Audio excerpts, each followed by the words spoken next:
Abul Haytham bin At-Tayhan, sahabat Ansor yang pertama beriman. Abul Haytham bin At-Tayhan adalah seorang sahabat Ansor dari kabilah Aus. Ia turut serta dalam peristiwa besar, yaitu Bai'ah Aqobah bersama 70 sahabat Ansor lainnya. Bahkan, dia salah satu pimpinan Ansor yang hadir di peristiwa bersejarah tersebut.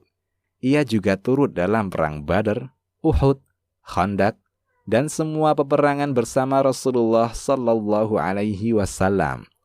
Nasabnya, Abul Haytham adalah kunyahnya, sedangkan nama dan nasabnya adalah Malik bin At-Tayhan bin Malik bin Atik bin Amr bin Al-Aus Al-Ansari.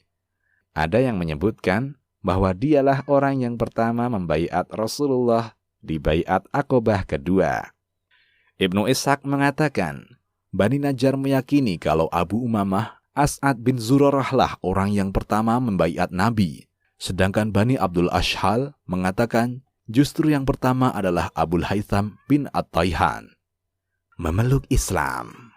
Muhammad bin Umar mengatakan Abul Haytham adalah seorang yang membenci berhala sejak masa jahiliyah. Ia menjaga kesucian hatinya dengan menjauhi berhala-berhala itu, dan ia meyakini tauhid.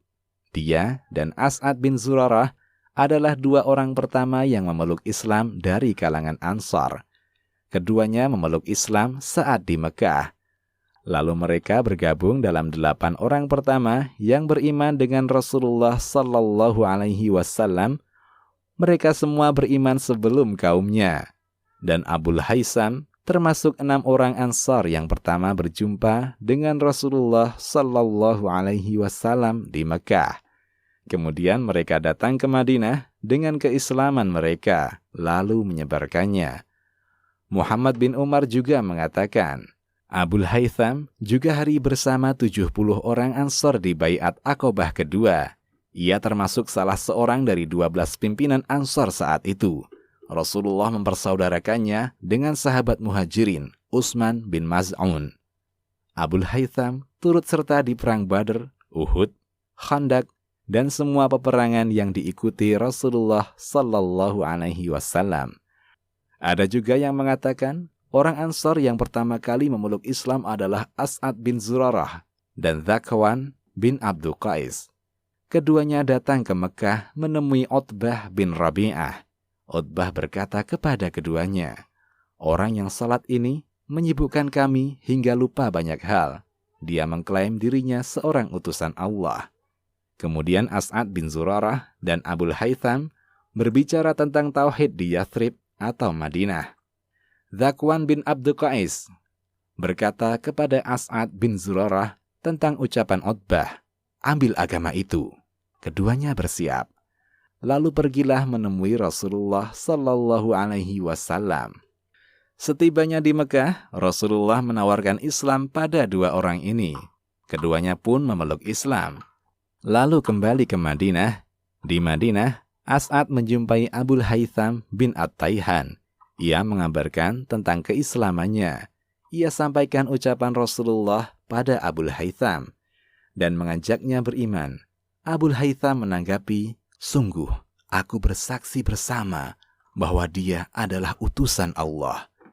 Ia memeluk Islam bersama Rasulullah. Saat Rasulullah sudah serius untuk mengadakan perjanjian dengan orang-orang Ansar di Bai'ah Aqobah, beliau berdiri dan berbicara, lalu membaca Al-Quran, menyeru mereka kepada Allah, dan memotivasi mereka untuk memeluk Islam. Beliau berkata, aku baiat kalian untuk berjanji melindungiku, seperti kalian melindungi istri-istri dan anak-anak kalian. Al-Bara' bin Ma'ruru menggapai tangan beliau, kemudian berkata, iya, demi yang mengutusmu dengan kebenaran dan menjadikanmu seorang nabi, kami akan melindungimu seperti kami melindungi orang-orang yang bersama kami. Kami baiat Anda, wahai Rasulullah. Demi Allah, kami adalah ahli dalam peperangan dan ahli strategi. Hal itu terwarisi dari tokoh-tokoh kami kepada tokoh selanjutnya. Ucapan Al-Bara' didengar oleh Abul Haytham bin At-Tayhan. Ia ikut meyakinkan Rasulullah. Wahai Rasulullah, Sungguh, kami ada hubungan dengan satu kelompok, maksudnya Yahudi Madinah. Namun kami putuskan hal itu. Ada kekhawatiran pada kami. Setelah kami melindungi Anda dan memutus hubungan dengan Yahudi, lalu Allah menangkan dakwah Anda ini. Kemudian Anda kembali pada kaum Anda dan meninggalkan kami. Rasulullah tersenyum lalu berkata, "Tidak, darah dibalas dengan darah.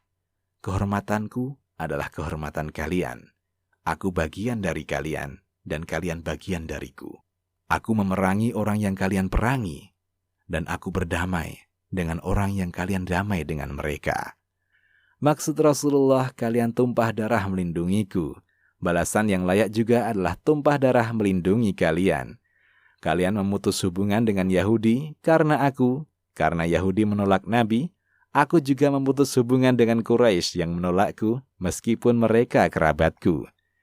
Kisah lainnya yang menceritakan tentang kebersamaan Abul Haytham dengan Rasulullah sallallahu alaihi wasallam adalah sebuah riwayat dari Abu Hurairah radhiyallahu anhu.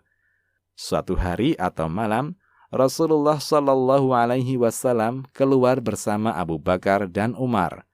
Beliau bertanya, "Apa yang membuat kalian berdua keluar rumah di jam-jam seperti ini?"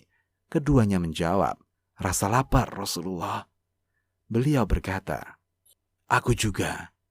Demi jiwaku yang berada di tangannya. Yang membuat aku keluar juga apa yang membuat kalian keluar. Mari kita pergi."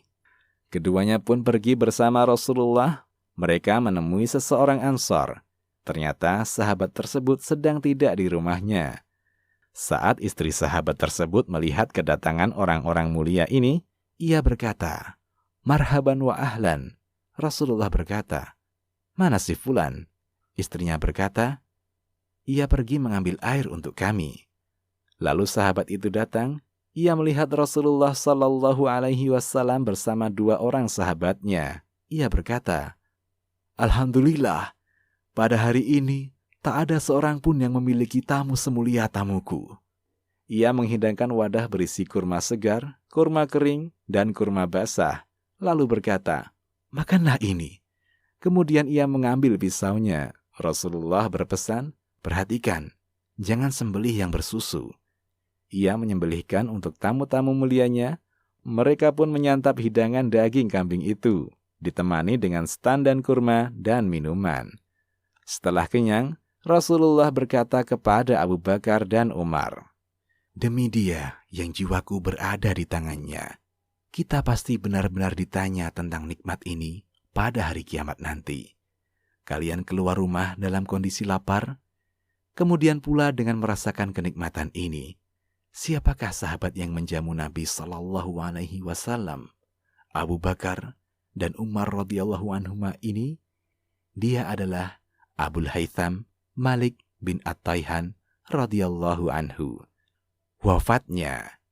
Abu Amr menukil kabar dari Al-Asma'i. Ia berkata, "Aku bertanya kepada kaumnya Abul Haytham. Mereka berkata, ia wafat di masa kehidupan Nabi sallallahu alaihi wasallam." Al-Asma'i mengomentari, "Ucapan ini tidak dibenarkan." Saleh bin Kaisan berkata, "Abul Haytham wafat di masa kekhalifahan Umar." Yang lainnya mengatakan, ia wafat pada tahun 20 Hijriah. Al-Waqidi mengomentari, "Menurut kami, yang benar adalah ia terbunuh di perang Siffin dan berada di pihak Ali." Pendapat lain menyebutkan bahwa Abul Haytham wafat tahun 21 Hijriah. Pendapat kebanyakan sejarawan, termasuk juga Ibnul Athir, Abul Haytham wafat di perang Siffin di pasukannya Ali. Demikian, Allahu a'lam.